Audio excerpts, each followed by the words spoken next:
Hello दोस्तों, मैं विजय भारद्वाज। आप सभी लोगों का हमारे यूट्यूब चैनल में बहुत बहुत स्वागत है। आज हम लोग देखने वाले हैं क्वेश्चन मौलिक अधिकार यानी फंडामेंटल राइट से बनने वाले क्वेश्चन के बारे में जो विभिन्न प्रतियोगी परीक्षाओं में पूछे गए हैं। ठीक, आइए देखते हैं। पहला क्वेश्चन है, निम्नलिखित में से किसको संविधान द्वारा मौलिक अधिकारों को लागू कराने की शक्ति दी गई है। इसमें ऑप्शन दिया है भारत के सभी न्यायालयों को, संसद को, राष्ट्रपति को, सर्वोच्च एवं उच्च न्यायालयों को। ठीक, तो इस क्वेश्चन के अनुसार ऑप्शन नंबर डी सही होगा। जो भारत का सर्वोच्च न्यायालय है और उच्च न्यायालय है, इन्हीं को ही शक्ति दी गई है मौलिक अधिकारों को लागू कराने का। मौलिक अधिकार है क्या? तो राज्य के विरुद्ध दिए गए मौलिक अधिकार, राज्य के विरुद्ध दिए गए, राज्य के विरुद्ध दिए गए नागरिक के अधिकार हैं। नागरिक के अधिकार हैं। नागरिक के अधिकार हैं। मौलिक अधिकार क्या है? तो राज्य के विरुद्ध दिए गए नागरिकों के अधिकार है। इसका वर्णन किया गया है भाग 3 में। किस भाग में? तो भाग 3 में है। नाम क्या है? मौलिक अधिकार। इसका नाम है मौलिक अधिकार। और मौलिक अधिकार लिया गया था अमेरिकी संविधान से। मौलिक अधिकार लिया गया है अमेरिकी संविधान से, लिया गया है मौलिक अधिकार। और ये जो मौलिक अधिकार है यह है अनुच्छेद 12 से लेके अनुच्छेद 35 तक में मौलिक अधिकारों का वर्णन किया गया है। अगर कोई राज्य या कोई अन्य प्राइवेट व्यक्ति किसी भी व्यक्ति के मौलिक अधिकारों का हनन करता है तो वह व्यक्ति जिसके मौलिक अधिकारों का हनन हो रहा वह सीधे सर्वोच्च न्यायालय या उच्च न्यायालय में जा सकता है। इसमें देखिएगा ऑप्शन नंबर ए दिया है भारत के सभी न्यायालय। ठीक, तो इसमें सभी न्यायालयों को अधिकार नहीं दिया गया है मौलिक अधिकारों को लागू करवाने के लिए। केवल सुप्रीम कोर्ट लागू करा सकता है और हाई कोर्ट लागू करा सकता है। जो अधीनस्थ न्यायालय हैं, जिला न्यायालय हैं, उनको नहीं दिया गया है संविधान में अधिकार कि वो संविधान के मौलिक अधिकारों को लागू करा सके। तो इस क्वेश्चन के अनुसार ऑप्शन नंबर डी सही होगा। अगला क्वेश्चन है, भारतीय संविधान का कौन सा अनुच्छेद अल्पसंख्यक वर्गों को अपनी मनपसंद शिक्षण संस्थानों को स्थापित एवं संचालित कराने का अधिकार देता है? क्या दिया गया है? तो अल्पसंख्यक वर्गों को अपने मनपसंद के शिक्षण संस्थानों को स्थापित एवं संचालित कराने का अधिकार दिया गया है। किसमें दिया गया है? पहला अनुच्छेद 19, फिर है अनुच्छेद 26, फिर है अनुच्छेद 29 और फिर है लास्ट में अनुच्छेद 30। इसमें देखिए अनुच्छेद 19 में किसमें दिया गया है? तो स्वतंत्रता के अधिकार के तहत अनुच्छेद जो 19 है ये दिया गया है स्वतंत्रता के अधिकार में। स्वतंत्रता के अधिकार में, स्वतंत्रता के अधिकार में जो दिया गया है अनुच्छेद 19 से लेके अनुच्छेद 22 तक। और इसमें दिया गया अनुच्छेद 19 में वाक स्वतंत्रता आदि विधेयक, वाक स्वतंत्रता आदि विधेयक 6 प्रकार की स्वतंत्रता। ठीक, अनुच्छेद 26 में दिया गया है धार्मिक कार्यों के प्रबंधन की स्वतंत्रता। धार्मिक कार्यों के प्रबंधन की स्वतंत्रता ये दिया गया है अनुच्छेद 26 में। अनुच्छेद 29 में दिया गया है अल्पसंख्यक वर्गों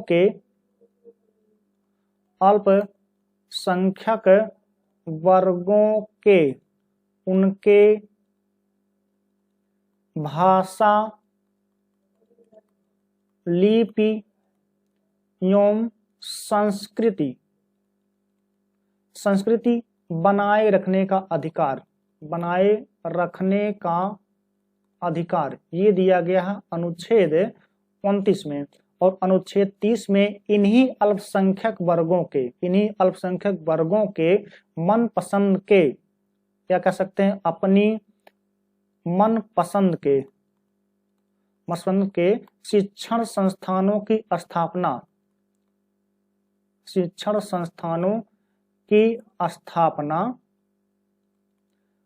एवं प्रशासन का अधिकार यह दिया गया है अनुच्छेद 30 में। ठीक, इस क्वेश्चन में पूछा क्या? अल्पसंख्यक वर्गों को उनके मनपसंद के शिक्षण संस्थानों के स्थापित एवं संचालित करने का अधिकार, तो ये हो जाएगा अनुच्छेद डी। ठीक, ऑप्शन नंबर इस क्वेश्चन का आंसर हो जाएगा सही डी। ठीक दोस्तों, तीसरा क्वेश्चन है निम्नलिखित में से कौन सा एक मौलिक अधिकार नहीं है। इसमें सबसे पहला दिया है समानता का अधिकार, दूसरा स्वतंत्रता का अधिकार, तीसरा संपत्ति का अधिकार और चौथा है धर्म का अधिकार, है ना, धर्म का अधिकार। तो यहाँ अगर हम बात करें संपत्ति का अधिकार मौलिक अधिकार नहीं है। क्यों? संपत्ति का अधिकार मौलिक अधिकार में शामिल था। किसमें था मौलिक अधिकार में? तो यह था अनुच्छेद 19 एक चा में शामिल था। और एक अन्य अधिकार था संपत्ति संबंधी अधिकार, जो दिया गया था अनुच्छेद 31 में, अनुच्छेद 31 में दिया गया था। और ये संविधान से निकाल कर 44वें संविधान संशोधन 1978 द्वारा इसको मौलिक अधिकार से निकाल कर अनुच्छेद 300 का में डाल दिया गया, जो एक प्रकार का अब बचा हुआ है विधिक अधिकार, विधिक अधिकार बचा हुआ है। तो संपत्ति का अधिकार जो लागू किया गया था संविधान, उस समय संपत्ति का अधिकार था, लेकिन 1978 के बाद संपत्ति का अधिकार हो गया एक प्रकार का विधिक अधिकार, जो इस वक्त मौलिक अधिकार में शामिल नहीं है। तो इस क्वेश्चन के अनुसार ऑप्शन नंबर सी सही हो जाएगा। अगला क्वेश्चन है भारतीय संविधान का कौन सा अनुच्छेद प्रेस की स्वतंत्रता को आश्वासित करता है? तो इसमें ऑप्शन है अनुच्छेद 16, दूसरा अनुच्छेद 19, तीसरा अनुच्छेद 22 और चौथा अनुच्छेद 31। अनुच्छेद 16 में दिया गया है लोक नियोजन के विषय में, लोक नियोजन के विषय में अवसर की समानता, ये दिया गया अनुच्छेद 16 में। अच्छा, अनुच्छेद 19 में दिया गया है स्वतंत्रता के अधिकार के अंतर्गत वाक स्वतंत्रता, वाक स्वतंत्रता, वाक स्वतंत्रता आदि विधेयक, आदि विषयक है, आदि विषयक 6 प्रकार की स्वतंत्रता, 6 प्रकार की स्वतंत्रता, ये दिया गया है अनुच्छेद 19 में। और इसी वाक स्वतंत्रता आदि विषयक स्वतंत्रता में एक है अनुच्छेद 19(1) का, अनुच्छेद 19(1) का में प्रेस की स्वतंत्रता की बात की गई है, प्रेस की स्वतंत्रता की बात की गई है। तो इस क्वेश्चन के अनुसार ऑप्शन नंबर बी सही हो जाएगा। अगला क्वेश्चन है 6 वर्ष की आयु से 14 वर्ष की आयु के सभी बच्चों को शिक्षा का अधिकार निम्नलिखित में से किसमें दिया गया है? सबसे पहला इसमें है ए है राज्य के नीति सिद्धांत में शामिल है, मूल अधिकार में शामिल है, सांविधिक अधिकार है, उपयुक्त में से कोई नहीं। तो इस क्वेश्चन के अनुसार ऑप्शन नंबर बी सही होगा, मौलिक अधिकार में शामिल है। किस अनुच्छेद में शामिल है? तो अनुच्छेद 21 का में शामिल है। कौन सा अधिकार? तो 6 से 14 वर्ष तक के बच्चों को निःशुल्क शिक्षा का अधिकार, निःशुल्क माता पिता या अभिभावक द्वारा निःशुल्क शिक्षा दिलाने का अधिकार दिया गया अनुच्छेद किसमें? 21 का में। ठीक, तो इस क्वेश्चन के अनुसार ऑप्शन नंबर बी सही होगा। अगला क्वेश्चन है डॉक्टर भीमराव अंबेडकर ने मौलिक अधिकारों में से संविधान का हृदय एवं आत्मा कहा था। किसे कहा था? समानता का अधिकार को, स्वतंत्रता के अधिकार को, धार्मिक स्वतंत्रता के अधिकार को, या संवैधानिक उपचारों के अधिकार को। तो इस क्वेश्चन के अनुसार ऑप्शन नंबर डी सही होगा। अब ध्यान दीजिएगा, एक है उद्देशिका, एक संविधान की उद्देशिका है, अगर हम बात करें उद्देशिका के, और दूसरा किसका? मौलिक अधिकार का, मौलिक अधिकार का। ठीक, उद्देशिका को प्रस्तावना भी कहा जाता है, उद्देशिका को प्रस्तावना कहा जाता है। तो एक न्यायमूर्ति थे जस्टिस, या कह सकते हैं न्यायमूर्ति हिदायतुल्ला, हिदायतुल्ला, न्यायमूर्ति हिदायतुल्ला ने उद्देशिका को संविधान की आत्मा कहा था, उद्देशिका संविधान की आत्मा कहा था, आत्मा कहा। ठीक, लेकिन मौलिक अधिकारों में जो एक अधिकार है संवैधानिक उपचारों का अधिकार, संवैधानिक उपचारों का अधिकार, संवैधानिक उपचारों का अधिकार एक मौलिक अधिकार होते हुए, मौलिक अधिकार होते हुए अन्य मौलिक अधिकारों का रक्षक है। किसमें दिया गया है? तो अनुच्छेद 32 में दिया गया है। तो जो अनुच्छेद 32 है संवैधानिक उपचारों का अधिकार, ये एक प्रकार से संविधान का एक कह सकते हैं, यह एक प्रकार से मौलिक अधिकार होते हुए अन्य मौलिक अधिकारों का रक्षक है और इसी दिए गए अनुच्छेद के तहत जब किसी व्यक्ति के मौलिक अधिकारों का हनन होता है तो वह न्यायालय जा सकता है, सुप्रीम कोर्ट जा सकता है या हाई कोर्ट जा सकता है। तो मौलिक अधिकारों की जो रक्षक है सुप्रीम कोर्ट और हाई कोर्ट है। सुप्रीम कोर्ट अनुच्छेद 32(2) के तहत मौलिक अधिकारों की रक्षा करता है और हाई कोर्ट अनुच्छेद 226 के तहत मौलिक अधिकारों का रक्षा करता है। तो अगर इस संविधान के मौलिक अधिकार से हम अनुच्छेद 32 को निकाल लें जिसमें दिया गया संवैधानिक उपचारों का अधिकार, तो कोई भी नागरिक या राज्य आपके मौलिक अधिकारों का हनन कर सकता है और उसके लिए आप न्यायालय नहीं जा सकते। कहने का मतलब संवैधानिक उपचारों का अधिकार अनुच्छेद 32 जो है वो अन्य मौलिक अधिकारों का रक्षक है, जैसे कि समता या समानता के जो अधिकार है उसका रक्षक है, स्वतंत्रता के अधिकार का रक्षक, शोषण के विरुद्ध के अधिकार का रक्षक, धार्मिक स्वतंत्रता के अधिकार का रक्षक। तो अन्य मौलिक अधिकारों की रक्षा होने करने के कारण इसको डॉक्टर भीमराव अंबेडकर ने संविधान की आत्मा कहा, संविधान की आत्मा कहा। अगर इस संविधान के मौलिक अधिकार के संवैधानिक उपचारों के अधिकार को निकाल दिया जाए तो किसी भी नागरिक के मौलिक अधिकारों की सुरक्षा हो ही नहीं सकता है, इसलिए इसे संविधान की मूल आत्मा कहा जाता है। तो अगर क्वेश्चन आए कि उद्देशिका या प्रस्तावना को किसने संविधान की आत्मा कहा था, तो न्यायमूर्ति या जस्टिस हिदायतुल्लाह ने कहा था। और किसने संविधान के मौलिक अधिकारों में वर्णित संवैधानिक उपचारों के अधिकार यानी अनुच्छेद 32 को संविधान की आत्मा कहा था, तो वो थे भीमराव अंबेडकर। ठीक, इस क्वेश्चन के अनुसार ऑप्शन नंबर सी सही होगा। अगला क्वेश्चन है, निम्नलिखित में कौन मूल अधिकार के अंतर्गत नहीं आता? स्वतंत्रता के अधिकार, स्वतंत्रता का अधिकार मौलिक अधिकार है और यह दिया गया है अनुच्छेद 19 से लेके अनुच्छेद 22 तक दिया गया है। समानता का जो अधिकार है ये दिया गया है अनुच्छेद 14 से लेके 18 तक में।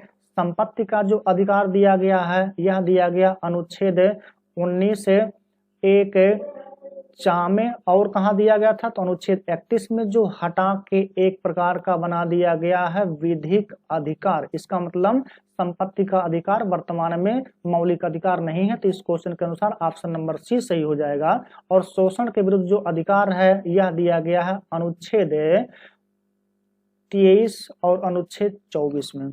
ठीक, अगला क्वेश्चन है, मौलिक अधिकार है बाध्य योग, अबाध्य योग, लचीला और कठोर। बाध्य योग का मतलब यह हुआ अगर आपके मौलिक अधिकारों का हनन होता है तो आप अगर न्यायालय जा सकते हैं, न्यायालय में इसकी सुनवाई हो सकती है, तो यह बाध्य योग है। और अगर न्यायालय नहीं जा सकते थे, नहीं सुनवाई हो सकती थी मौलिक अधिकारों के हनन होने पर, तो इसका मतलब वह अबाध्य योग है।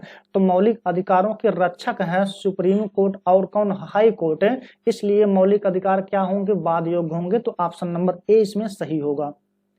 अगला क्वेश्चन है, संविधान का कौन सा अनुच्छेद दोष सिद्धि के संबंध में अभियुक्तों को दोहरे दंड एवं स्वाभिसंध से संरक्षण प्रदान करता है? दोहरे दंड से संरक्षण, दोहरा दंड क्या होता है? दोहरे दंड के बारे में बताया गया है अनुच्छेद 20 में। अनुच्छेद 20 में बताया गया है। अनुच्छेद 19 में क्या है? तो अनुच्छेद 19 में स्वतंत्रता का अधिकार है, वाक स्वतंत्रता, आदि विवेक स्वतंत्रता। अनुच्छेद 22 में क्या दिया गया है? तो कुछ दशाओं में, अनुच्छेद 22 में क्या दिया गया है? कुछ दशाओं में गिरफ्तारी एवं निरोध से संरक्षण, कुछ दशाओं में गिरफ्तारी एवं निरोध से संरक्षण दिया गया है। अच्छा, अनुच्छेद 21 में क्या दिया गया है? प्राण एवं दैहिक स्वतंत्रता, प्राण एवं दैहिक स्वतंत्रता दिया गया है। तो ना तो यह स्वतंत्रता का अधिकार अनुच्छेद 21 है, ना तो 22 है, ना तो 21 है। अच्छा, अनुच्छेद 20 में क्या दिया गया है? अनुच्छेद 20 में दिया गया है अपराधी के लिए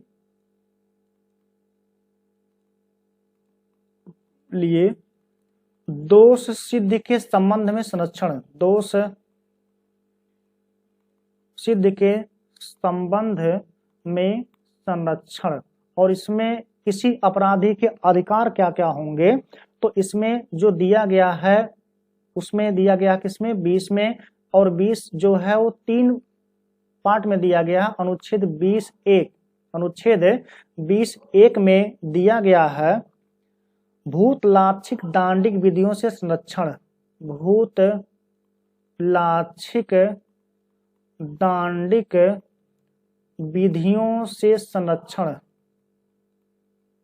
भूत लाक्षिक दांडिक विधियों से संरक्षण, इसका मतलब क्या होता है कि जिस समय जो कोई कृत्य या अपराध किया गया हो उस समय जो कानून में वर्णित उसकी सजा होगी वही लागू करने का मतलब होता है भूत लाक्षिक दांडिक विधियों से संरक्षण। ठीक, अनुच्छेद 20(2) में क्या दिया गया है? अनुच्छेद 20(2) में दिया गया है दोहरे दंड से संरक्षण।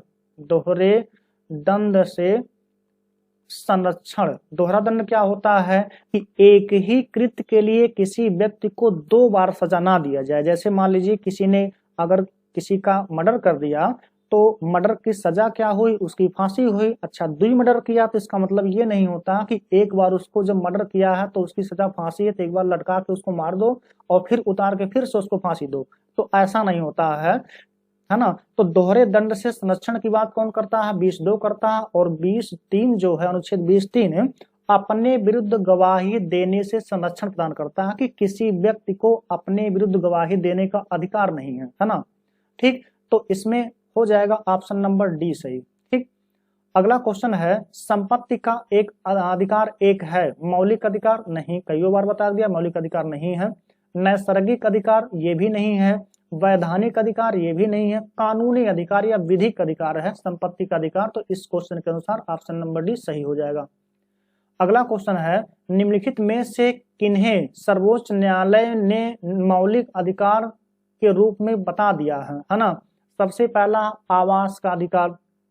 आवास का अधिकार मतलब निवास का अधिकार या कहीं ठहरने या रहने का अधिकार। दूसरा विदेश यात्रा का अधिकार। और तीसरा है समान कार्य के लिए समान वेतन का अधिकार। तो जो समान कार्य के लिए समान वेतन है ये नीति निदेशक सिद्धांत में दिया गया है। ये दिया गया है नीति निदेशक सिद्धांत में दिया गया है। नीति निदेशक सिद्धांत में जो एक प्रकार का मौलिक अधिकार नहीं है या ये कहाँ दिया गया सिद्धांत में, तो ऑप्शन नंबर ए भी सही है, ऑप्शन नंबर 2 भी सही। इसका मतलब ए और 2 दोनों हो जाएगा। तो ऑप्शन नंबर ए इस क्वेश्चन के अनुसार सही होगा। अगला क्वेश्चन है निम्नलिखित में से कौन सा एक मौलिक मूल अधिकार राष्ट्रीय आपातकाल के समय समाप्त या सीमित नहीं किया जा सकता। क्वेश्चन क्या है, निम्न में से कौन सा एक मूल अधिकार राष्ट्रीय आपातकाल में समाप्त या सीमित नहीं किया जा सकता है। सबसे पहला है देश के किसी भी भाग में निवास या बसने की स्वतंत्रता, ये स्वतः ही समाप्त हो जाता है।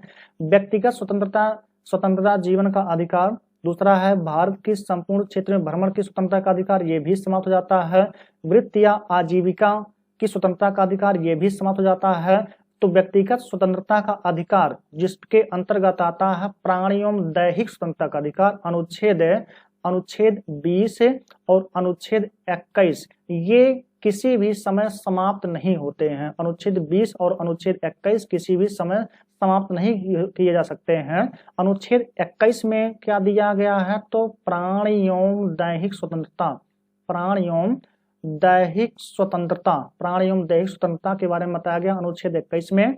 और 20 में क्या बताया गया, अपराधों के लिए दोष सिद्ध के संबंध में संरक्षण, यानी अपराधी के लिए दोष सिद्धि के संबंध में संरक्षण। तो इसका आंसर हो जाएगा ऑप्शन नंबर बी। ठीक, अगला क्वेश्चन है भारतीय नागरिकों के मौलिक अधिकारों का वर्णन किया गया है संविधान के अनुच्छेद 12 से 35 तक, संविधान के अनुच्छेद 13 से 36 तक, संविधान के अनुच्छेद 15 से 39 तक, और डी है संविधान के अनुच्छेद 16 से 40 तक। तो इसका आंसर हो जाएगा ऑप्शन नंबर ए, संविधान के अनुच्छेद 12 से 35 तक। ठीक, अगला क्वेश्चन है भारत के संविधान के 44वें संविधान संशोधन द्वारा निम्नलिखित में से किस मौलिक अधिकार को मौलिक अधिकार की श्रेणी से बाहर हटा दिया गया है। सबसे पहला ऑप्शन दिया गया है व्यक्तिगत स्वतंत्रता का अधिकार। ठीक, दूसरा है संवैधानिक उपचार का अधिकार, संपत्ति का अधिकार, धर्म की स्वतंत्रता। तो इसका है ऑप्शन नंबर सी आंसर सही होगा। संपत्ति का अधिकार जो मौलिक अधिकार था कभी इसको हटा के एक प्रकार से विधिक अधिकार बना दिया गया है। अगला क्वेश्चन है, मौलिक अधिकारों के अंतर्गत कौन सा अनुच्छेद बच्चों के शोषण से संबंधित है? अनुच्छेद 17। अनुच्छेद 17 अस्पृश्यता के अंत की बात करता है, अस्पृश्यता के अंत की बात करता है। अनुच्छेद 18 उपाधियों के अंत की बात करता है, उपाधियों के अंत की बात करता है कि राज्य किसी भी व्यक्ति को सेना एवं शिक्षा संबंधी उपाधि को छोड़कर कोई भी उपाधि नहीं देगा। अनुच्छेद 23 में क्या दिया है? बालात श्रम पर प्रतिषेध लगाया गया है, बालात श्रम पर प्रतिषेध लगाया गया है, ठीक, प्रतिषेध लगाया गया है। और अनुच्छेद 24 में क्या दिया गया है? तो 14 वर्ष से कम आयु तक के बच्चों को किसी भी कारखाने या कोई भी ऐसा परिसंकटमय कारखाना हो जिससे बच्चों के स्वास्थ्य बिगड़ सकते हो, तो उसको यानी उस बच्चों को वहां नहीं लगाया जाएगा। तो बच्चों के शोषण से संबंधित ये कौन सा अनुच्छेद हो जाएगा? अनुच्छेद 24, ऑप्शन नंबर डी सही है। अगला क्वेश्चन है, मौलिक अधिकार कभी भी निलंबित नहीं किए जा सकते हैं? गलत है, किए जा सकते हैं आपातकाल के समय। प्रधानमंत्री के निर्देशों से निलंबित हो सकते हैं, प्रधानमंत्री का इसमें कोई रोल नहीं है। राष्ट्रपति की इच्छा पर निलंबित हो सकते हैं और आपातकाल की स्थिति में निलंबित किए जा सकते हैं। ध्यान दीजिएगा, इसका जो आंसर होगा यह होगा ऑप्शन नंबर डी। आपातकाल की स्थिति में अनुच्छेद 20 और अनुच्छेद 21, अनुच्छेद 20 और अनुच्छेद 21 को छोड़कर किसी भी मौलिक अधिकार को निरस्त किया जा सकता है, कोई भी मौलिक अधिकार निरस्त किया जा सकता है।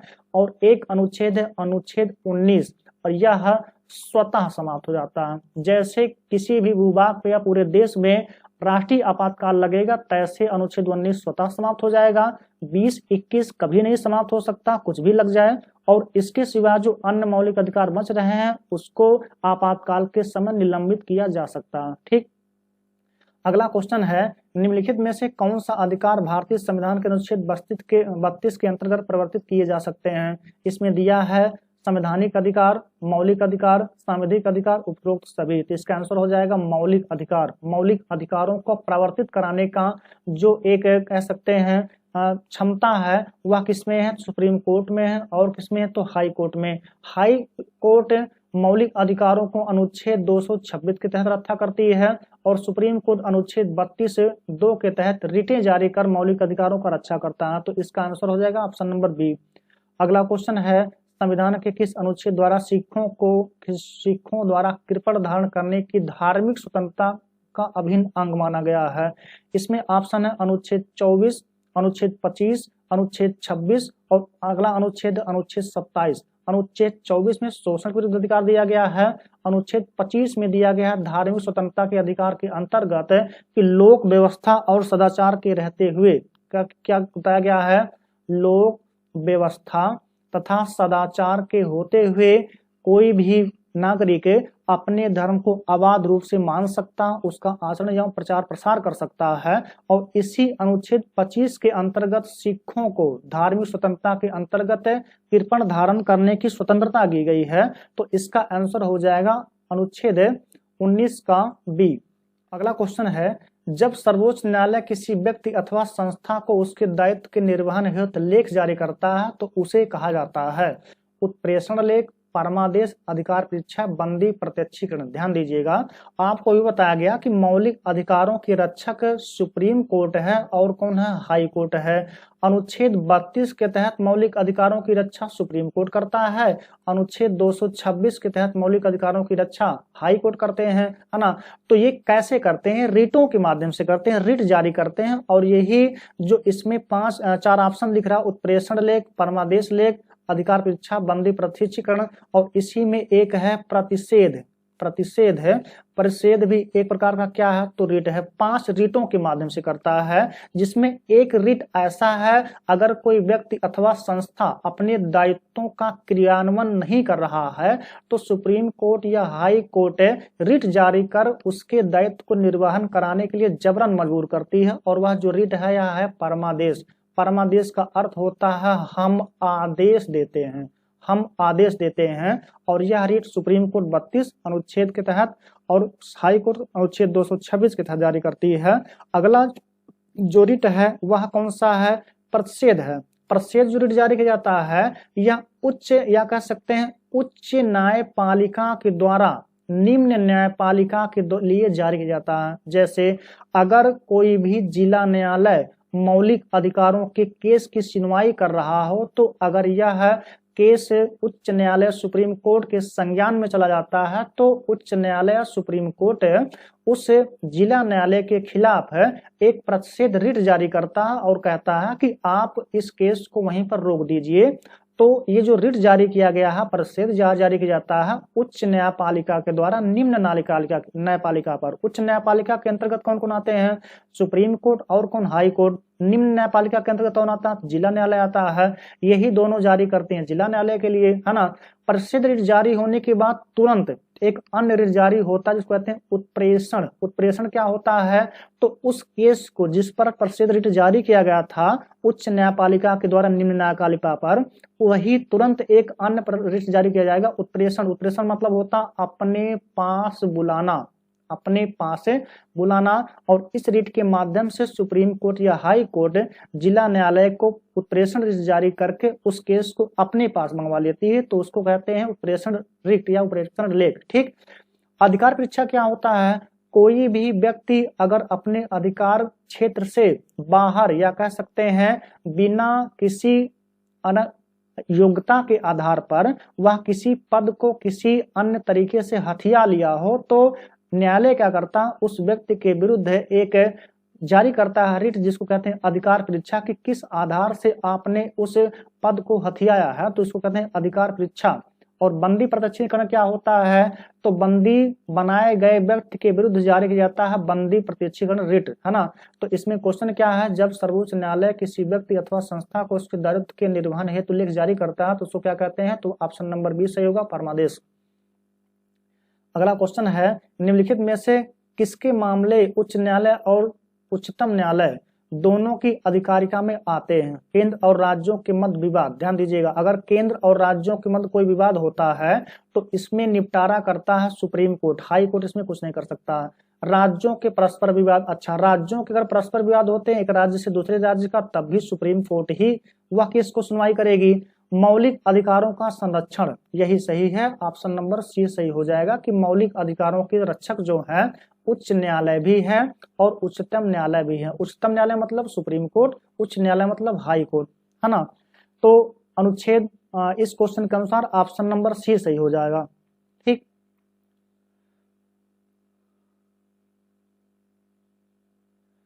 अगला क्वेश्चन है निम्नलिखित में से कौन सी एक याचिका अधीनस्थ न्यायालयों के लिए कार्य पद्धति का परीक्षण करती है? तो अभी आपको बताया गया था वो कौन सा था? तो था उत्प्रेषण।